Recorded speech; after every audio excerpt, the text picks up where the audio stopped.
Nasaan tayong lugar? San Isidro Magalang, San Isidro Magalang, Pampanga. Pampanga. Ito'y ginamot ng Panginoong Kristo sa ngalan ng Pong Isus Nazareno ng April 24 siya ginamot kayo, pumunta sa bahay, di ba? Yan siya yung marami ka ng pinuntang manggagamot at nagbayad ka ng 6,000, 5,000, 5,000, 3,000, gano'n. Kaya mo na yun. Tapos, siya yung, sabihin na natin, kulam siya, kaso black magic orasyon. Manyakis na magkukulam yon, ha? Masyado masaul, alam mo nang gagawin ng Diyos doon. Hindi na dadalhin sa langit yung salbahe. Tapos bumili siya ng pangontra, marami siyang pinakita sa akin. Ito pa yung natitira niyang pangontra, ha? Itingnan natin kung ano laman ito, ha? Yan, ha? Itingnan natin, ha? O, titingnan natin, ha? Magkano bili mo nito? Lahat? Basta binigyan mo rin. Parang nagbayad ka rin. Ganon din, nagbayad ka din yun. Tingnan nyo, ha? O, tingnan nyo. O, ano yung bato? Ano to, panlagay sa semento. Yung pang poste. O, plastic. Gusto ko pong buksan yun, tapos natatakot ako. O, walang bisa. Paano magkakaroon ng bisa yung bato na panglagay sa gawa ng bahay? O, pero ngayon, anong pakiramdam mo? Okay na po. Wala nang sakit. Basta yung sinabi ko sa'yo, hindi ko nasasabihin dito sa mga taong nanood. Kaya lang ako nandito kasi sila ay magpapa-insenso. Meron naman talagang nasa sinabi ng Diyos, may nakatiras maitim sa kanila at saka babae. Totoo, dito sa bahay nitong maliit, dito sila. Dito sa tabi nanay nila. Kaso, nandun sa kabilang pintuan, buto yung insenso doon, meron doon maitim. Nagdirik lang ako ng kandila kasi hindi pa tapos. Kita mo yan, no? Meron din akong pasyente, sabi niya, walang bisa. Alam mo, ang laman ng papel nang walang nakasulat. Dito nasisira yung ibang manggagamot. Magkano binayad niya? 2,500. Papel lang yon. Sabi ko, sana kung may Latin na nakasulat na, ewan ko kung walang Latin, wala, papel lang. Puti. Tapos inikot-ikot lang. Tapos talagang tahintay.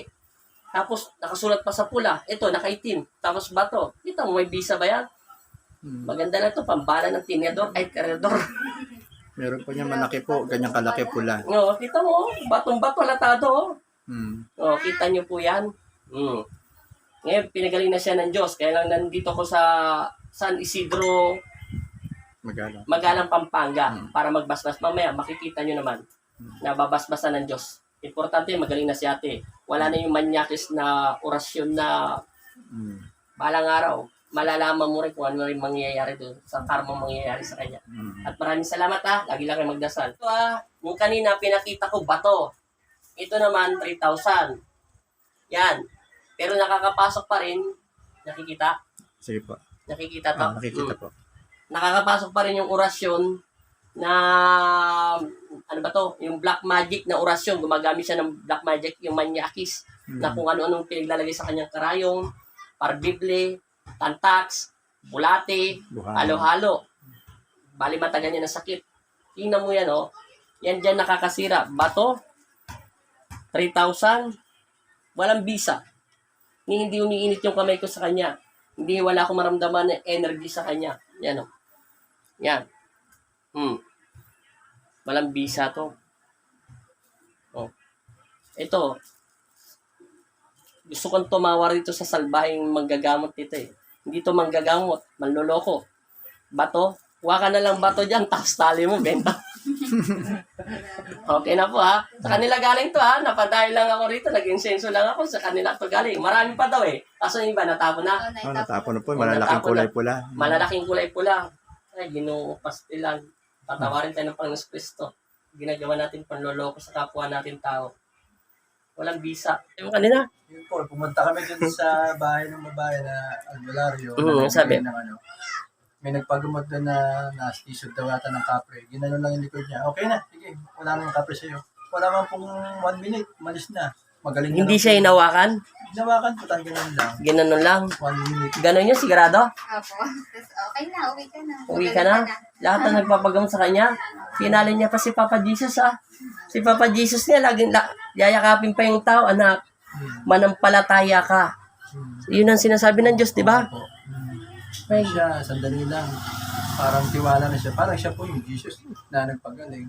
Pero hindi naman po siya sinisiraan ko talagang Hindi ko alam, kulang pa siya siguro sa paggagamot. Mm. Hindi pa siya ganun kagaling. Yung, Nakakagamot po siya siguro mga makakagamit yun. Walang problema kasi magagamot instrumento siya ng Diyos. Pero kalokohan yun, yung pilay, hindi mo magagamot na hawakan mo lang.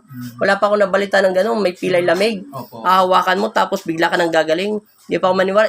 Inang Sulumi nga, dinadayo pa ng mga magagaling ng mga bali-bali ang mga buto. Opo. Talagang, hindi, pag hinawakan niya, i-start agad yung buto mo, ano ka? Mo, yun, hinahawakan niya. Minsan nga, kagatin mo tong panyo, iho, iha, Opo. tingala, sabi mo, ngiti. Pag ngumiti, biglang hatakin yung kamay mo, aray! Tapos pagaling, wala na. Kasi kung sasabihin niya, inhale, exhale, relax, relax. Siyempre, alam mo nang hatakin niya yung kamay mo. Pero gagawin niya, dadaan ka lang niya sa kwento. Bigla ka tak, bigla ka yung ilahin niya. Di tapos, ganon. Pero okay na tagaparamdam mo. Okay na po. Sige, salamat ha. Salamat po. Thank you. Ito ha. Titingnan natin. Ilang buwan mo na to sinusote? Ikaw, sabi mo kanina, kasama mo to eh. Siguro 2 buwan. 2 buwan. Tingnan natin ha. Kung anong laman ha. Yan ang sinasabi ko. Nakakasira sila sa imahe ng Panginoon Kristo. Napakagaang. Sementong matigas. Tumigas. Plus ito pa. Ayan pa. Peres lang yan. Nakita nyo po. Yan po yung yan ang nakakasama sa loob ng iba, manggagamot. Pati yung mga manggagamot na mabubuting binigyan ng karunungan ng Diyos. Kita mo yan? Meron pa ako yung mamaya ipapakita sa live ko. Dapat kumuha ka na lang dun. Yung maganda pa yung bato, pumunta ka sa dagat, maghanap ka ng batong pangkaskas sa, hindi pala nakuha sa dagat, sa ilog. Di ba may ilog? Diretso. Yan. May nakukuha kang pangkudkud na ganyan, di ba? Isipin mo yan. Sinisira nila ang imahe ng aking ama. Diyan ako minsan nabubusit sa mga nagpapanggap na Tingnan mo, ganda pa ng balot eh. Ribbon lang ang binayaran mo dito eh. Di ba? Yan ang sinasabi ko. Ako, nagbibigay man ako ng pula niya, pinapakita ko sa inyo, pinapakita ko naman yan. Pero ako na nagtatahi niya.